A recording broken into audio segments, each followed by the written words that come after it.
Welcome to the Self-Awareness and Self-Compassion Podcast, formerly known as the Full Spectrum Feeling Podcast.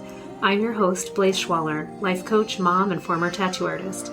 I help people heal their past, speak their truth, and love the lives that they're living now. Join me here every week for conversations on how to live an imperfect but fully engaged life that embraces all the feels so that you can stretch into your best life while enjoying the you that's here right now.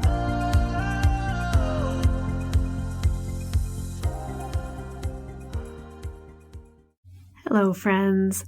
Have you ever noticed how sometimes it's exceptionally difficult to be on an even keel when life just keeps happening and weird stuff keeps happening and situations unfold and it seems like a never-ending process? And yet that is life. This week I want to talk about our attitude towards inconveniences, the kind of inconveniences that just happen in your everyday existence, and also the kinds of inconveniences that happen like once in a lifetime, exceptional things. And how do we perceive them? How do we handle them? How do we cope and still treat ourselves well and feel capable of being our best selves? So I like to think of myself, or I would love to think of myself, as someone who is kind and peaceful and even keel and able to handle things, and that I bounce back easily and all of this like nice things that I want to tell myself. And then the reality is that I could wake up and have to like pick up a piece of laundry off the floor that didn't make it into the laundry basket, and it immediately spikes. So like, I can't believe this bullshit. It's right there. You know, like stupid things, right? It's just a tiny inconvenience.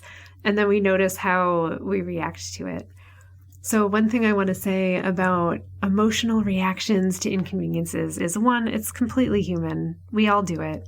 And I think a lot of our particularly bright and large emotional reactions to tiny things stem from other stuff that hasn't been handled or that are actually more upsetting, that we don't know how to have an outlet for experiencing that emotion.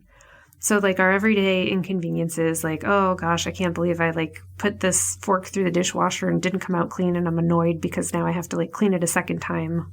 My life is terrible. Like the stupid thoughts that happen there.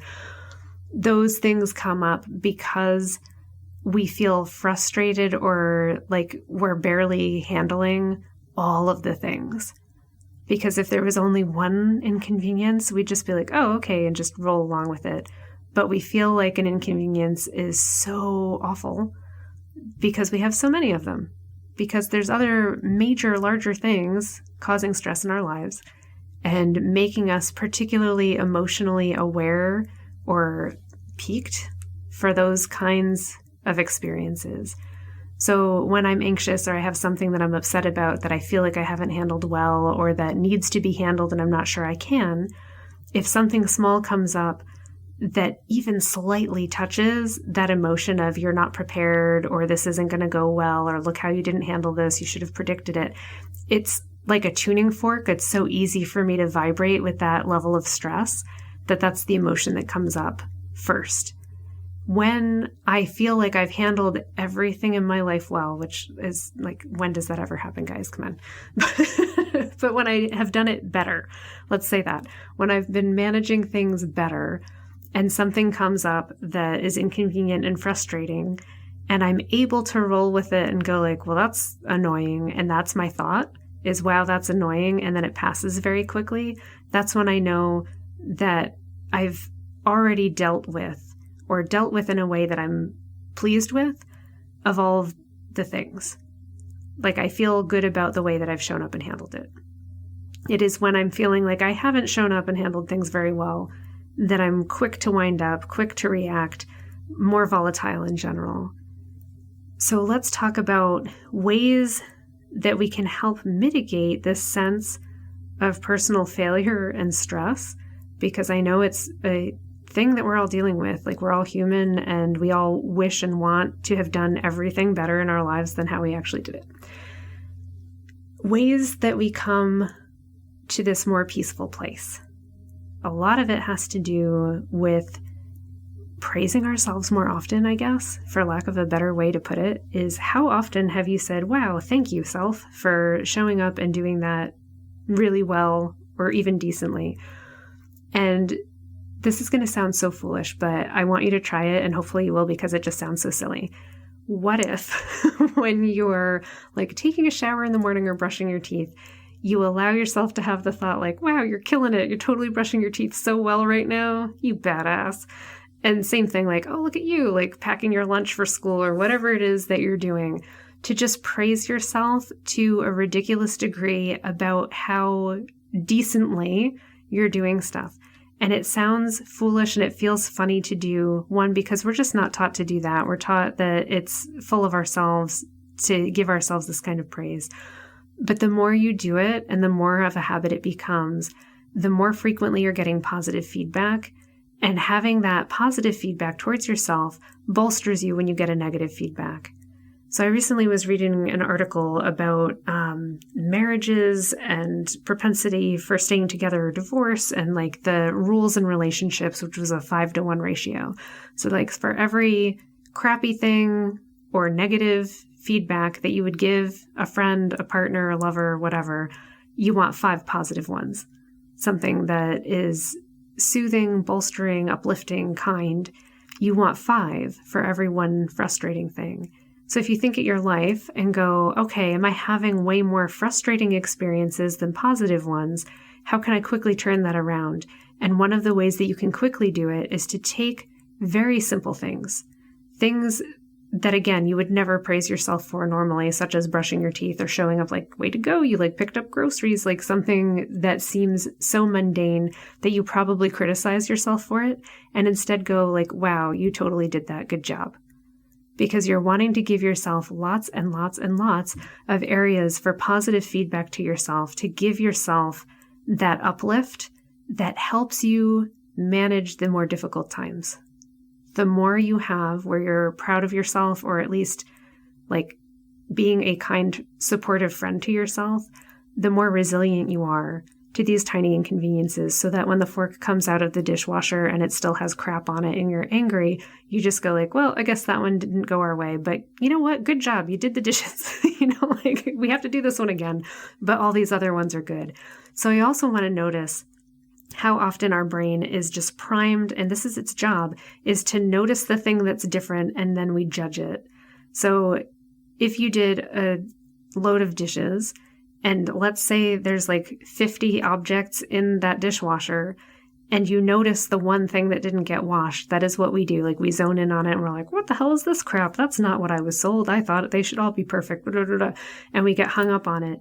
What I want you to do in the moment like that is go, this one sucks, but 50 of them are fine. Woohoo, 50 of them are fine. I don't have to do those 50. Let's put them away.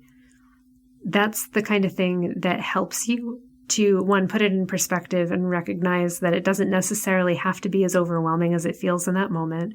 You can also give yourself permission to be frustrated about the thing that didn't go right.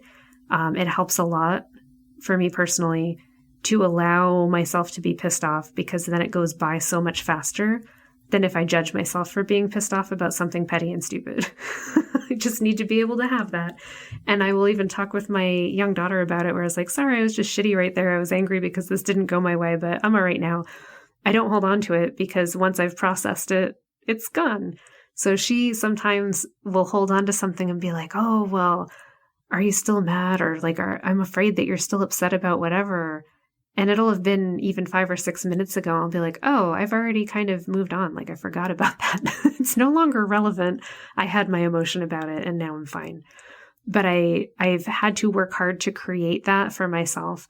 And I'm still working on ways to help give her that skill set to be able to let things go. Some of this does come down, I guess, to our ability to release things that haven't gone our way instead of holding on to them and accumulating them. So have we ever had the experience of rolling out of bed and feeling like, oh, I bumped my knee on the nightstand and then I couldn't find the matching pair of socks and now I'm running late and this isn't good and my breakfast was bad and it just seems to snowball? Of course you have. We all have.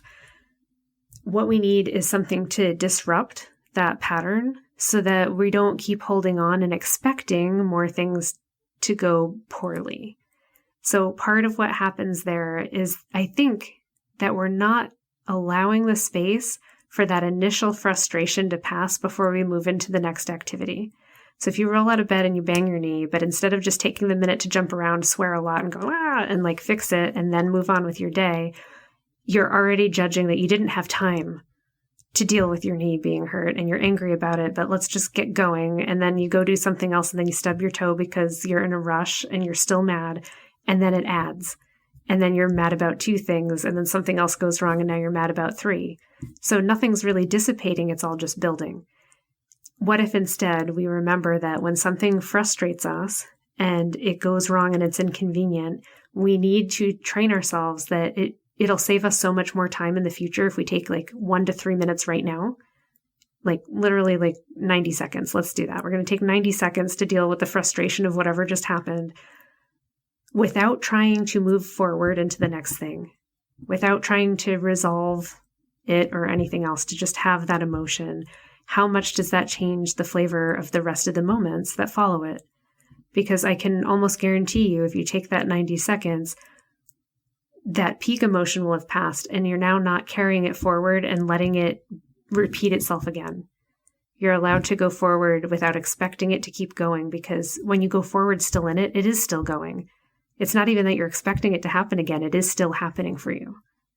So think about that. If it's still happening for you, of course it's repeating because you're bringing that into the next action that you're doing.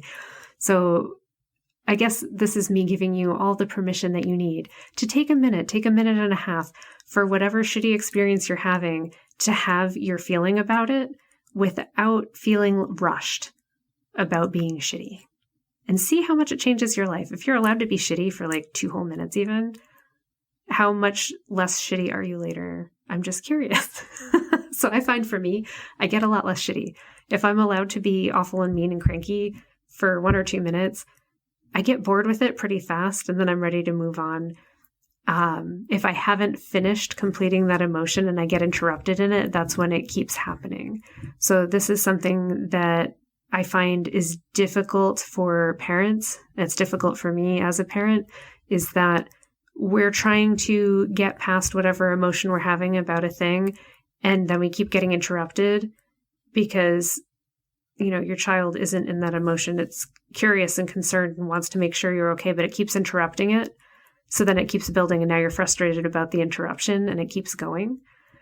But as soon as they back off and let you have like the actual 3 minutes that you wanted to like dissipate all of that, then it can very quickly fade and then you're back in the game and you're fine. So I think this is what happens with my daughter, is when I finally get enough time where she's not interrupting me or adding, like poking a button on me, she can come and be like, oh, are you still upset? And I'll be like, oh, I've actually forgotten about it. And part of that is that once the cycle, the actual like physical moving of that emotion has happened, I don't hold on to it anymore. And if I get interrupted early in that pattern, it does build and I do keep going and I am still upset. So she's noticed that. And I think actually this is good. I'm going to talk with her about it and say, hey, there's a timing to this that helps. And I wonder if that'll be good for you too. I wonder if when you're upset, if you take a minute or 3 minutes to just be upset and don't try to do anything else to make it feel better or fix it or do anything, if you find that after that 3 minutes, like you don't really care about it anymore and you almost forget that it happened. Because that's super true for me. And it's an awesome skill to have. It makes your life so much smoother if you're able to just kind of get over things and not hold on to them. Because no one wants to carry around petty stresses. None of us want to actually be that bothered about all the little inconveniences that we have. It is a part of life. We're going to have stuff that's irritating. It just is. We're also going to have amazing stuff. And I'd rather spend way more time being excited and grateful than I spend spun up about difficult and stressful things. So, my friends, may you find this week that you give yourself a little bit more time to, I don't even want to say process, but just exist with whatever frustration happens at an inconvenience, at something that goes wrong, or just interruptions. That you recognize that it has happened, and the fastest way through is to slow down. It's such a good piece of advice. It's really hard to follow because we really have been taught our whole life to just like push through and ignore things. But if you are able to, even one time, put on a timer for 90 seconds and just be like, I'm giving myself 90 seconds to be truly pissed off. See how it changes your life. I bet you'll be surprised. Have a fantastic week, and I will see you next time. Thanks so much for joining me. If you enjoyed this podcast, please subscribe and share it with someone you love, and leave us a review. You can learn more and get some self-compassion tips and tricks by visiting coachwithblaze.com, where you can sign up to get my free booklet on overcoming anxiety, overwhelm, exhaustion, and burnout. I'm sending you so much appreciation and love, and I'll see you next time.